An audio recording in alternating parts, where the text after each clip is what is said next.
Assalamualaikum warahmatullahi taala wabarakatuh dan salam sejahtera. Pada hari ini saya dan Eddie akan bersiar di rumah penyair Kelantan di Kampung Teluk Baru dengan satu tajuk melahirkan penulis muda di negara kita pada hari ini. Dari segi pengalaman saya untuk melahirkan penulis muda ini, saya perhatikan pada era 80-an dulu, 86 hingga 90 macam tu. Kita di Persatuan banyak menganjurkan bengkel-bengkel yang mendapat sambutan anak-anak muda seperti Zahari Effendi, Zahari Hamzah dan Raimidin Zahari, antara je. Dan ramai penulis-penulis lain turut hadir dalam bengkel ini. Kita tidak dapat nafikan pada masa itu kerjaya seperti wartawan, penyiaran radio dan televisyen yang sangat menjadi perhatian anak-anak muda. Jadi ramai antara mereka ni mengambil kesempatan menjadikan penulisan kreatif sebagai loncatan untuk menjadi wartawan dan sebagainya. Dan penulis-penulis kewartawanan pada masa itu pula ramai yang terlibat dengan penulisan kreatif juga. Sehingga ada di antara mereka mendapat pendapatan yang agak lumayan daripada hasil menulis. Dan satu perkara lagi, pada masa itu saya masih ingat Universiti Sains Malaysia ada menawarkan kursus penulisan kreatif kepada bakat-bakat yang sedia ada. Jadi ramai anak-anak muda ni cuba mendalami asas penulisan dan kemudian mereka dapat menyambung belajar ke Universiti Sains Malaysia dalam bidang penulisan kreatif. Dan ada yang sambung, kemudiannya sambung dan mendapat BA dalam sastra, balik menjadi guru dan sebagainya. Artinya pada masa itu penulisan kreatif ini mendapat minat anak muda kerana persekitaran peluang yang boleh mereka dapat. Pada era yang lebih baru, saya ada pengalaman melihat anak-anak muda seperti Teratai Abadi yang menubuhkan grup dalam Facebook dan ramai rakan-rakan beliau, ada yang muda dan tua juga terlibat dalam kumpulan yang dibimbing. Dan beliau sendiri masa usia dia waktu itu dari bidang penulisan agak muda dan baru, tapi cepat menyesuaikan diri dengan sastrawan-sastrawan yang agak matang. Jadi pada era sekarang, Facebook merupakan bidang yang cukup membantu penulis-penulis baru. Tapi yang saya maksudkan sekarang ini ialah penulis muda dari segi usia je, bukannya penulis baru, tapi ramai mereka ni usia yang sudah lama. Jadi penulis muda yang usia muda ni, untuk melahirkan kumpulan ini, saya perhatikan peranan mentor-mentor sangat penting.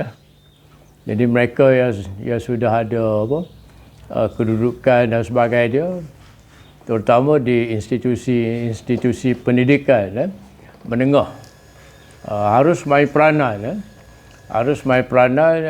untuk membantu anak-anak muda ini menjadi penulis yang baik, selain daripada melatih mereka untuk memahirkan bahasa Melayu maupun bahasa-bahasa Inggeris dan lain-lain, mana bidang penulisan ini sangat penting.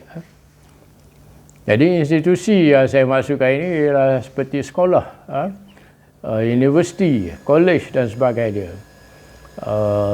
Institusi-institusi ini harus main peranan menggalakkan pelajar-pelajar membaca tulisan-tulisan kreatif seperti cerpen, sajak dan novel, dan membantu anak-anak muda ini menghayati sastra tanah air.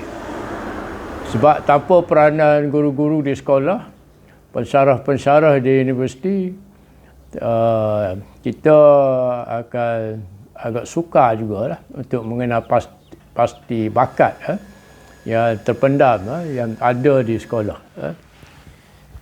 Dan kedua, pihak-pihak berkenaan juga tidak harus menganggap sastra penulisan ini sebagai satu bidang yang inklusif, satu bidang yang istimewa. Ia harus dianggap suatu bidang hak milik bersama, seperti masa dulu misalnya pantun dan sebagainya didendangkan oleh semua golongan.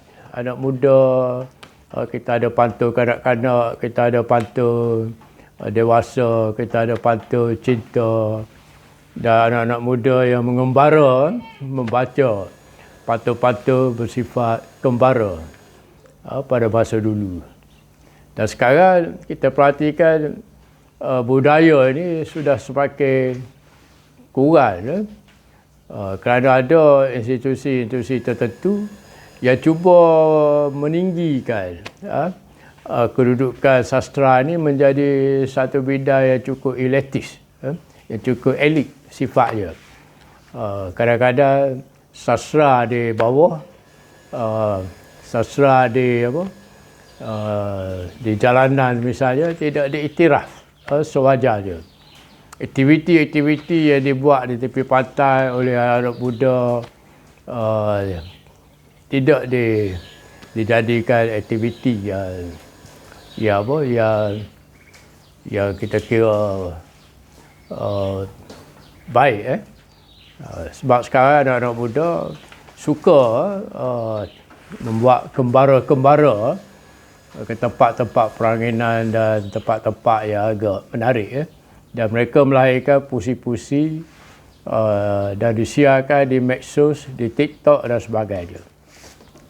Jadi untuk menghargai mereka ini, agensi-agensi tertentu barangkali bolehlah mengadakan pertandingan, misalnya baca puisi yang dibuat secara santai di pantai-pantai, dirakam dan sebagainya, atau puisi-puisi yang baru dilahirkan diiktiraf oleh pihak penerbitan untuk disiarkan, sama ada secara media sosial ataupun bercetak. Jadi saya harap benarlah dan Persatuan Penyair sendiri pun ada menggerakkan aktiviti-aktiviti di sekolah-sekolah untuk melahirkan bakat-bakat penulis ini.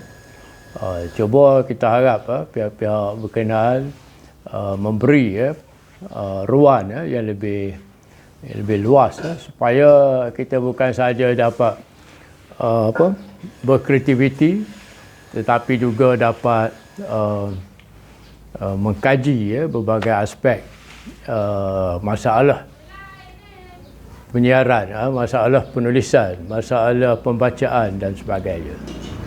Sebab kita perhatikan sekarang ini, walaupun ada program satu buku di tangan, walaupun ada program pertandingan membaca di sekolah, tapi mereka yang membaca mendapat kedudukan nombor 1, 2 dan sebagainya, tidak diberi penghargaan yang sewajarnya.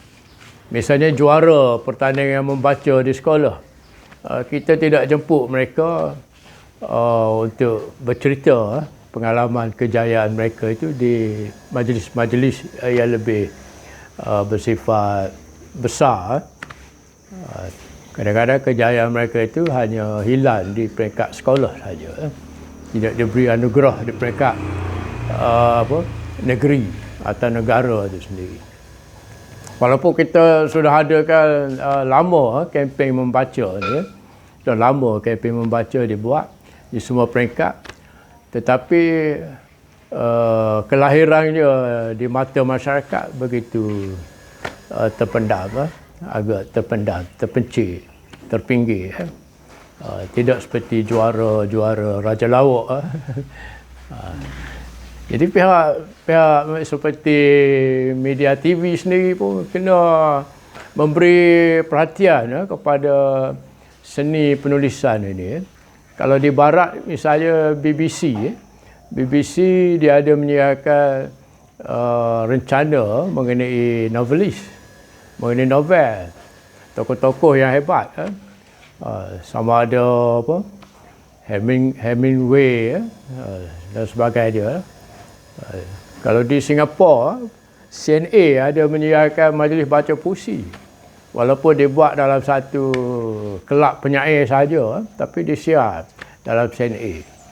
Dan CNA ni adalah penyiaran antarabangsa Singapura yang dipancar ke seluruh dunia.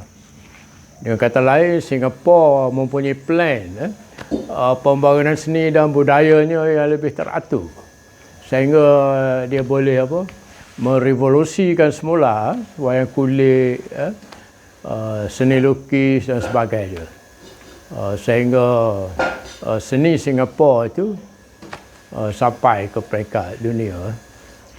Tapi seni Melayu, kita bercakap mengenai bahasa Melayu, antarabangsakan bahasa Melayu, tapi program-program bahasa Melayu untuk ke peringkat antarabangsa belum ada. Awani bernama TV ini adalah rangkaian global Malaysia, tapi mereka tidak keluar, tidak menyiarkan misalnya malam puisi Melayu di peringkat global, tidak ada. Walaupun kita ada pertandingan syarahan dan sebagainya, cerita-cerita rencana mengenai novelis kita pun tidak ada. Saya tidak dapat lihat ada satu rencana yang bercerita tentang Samad Said misalnya, atau yang bercerita tentang Anwar Ridwan, Dr. Zakaria Ali, dan penyair-penyair seperti Profesor Emeritus Hasim Yaakob yang begitu banyak membuat kreativiti dan penulisan saja, tapi mereka tidak diberi peluang untuk bersajak dalam bahasa Melayu di rangkaian televisyen kita yang bertaraf global, baik bernama atau Awani. Jadi inilah masalah kita bila kita nak melahirkan penulis-penulis muda, kita tidak ada ikon yang datang dari penulis muda itu sendiri. Misalnya satu masa kita ada gerakan penulis muda di Malaysia, tapi tidak ke mana.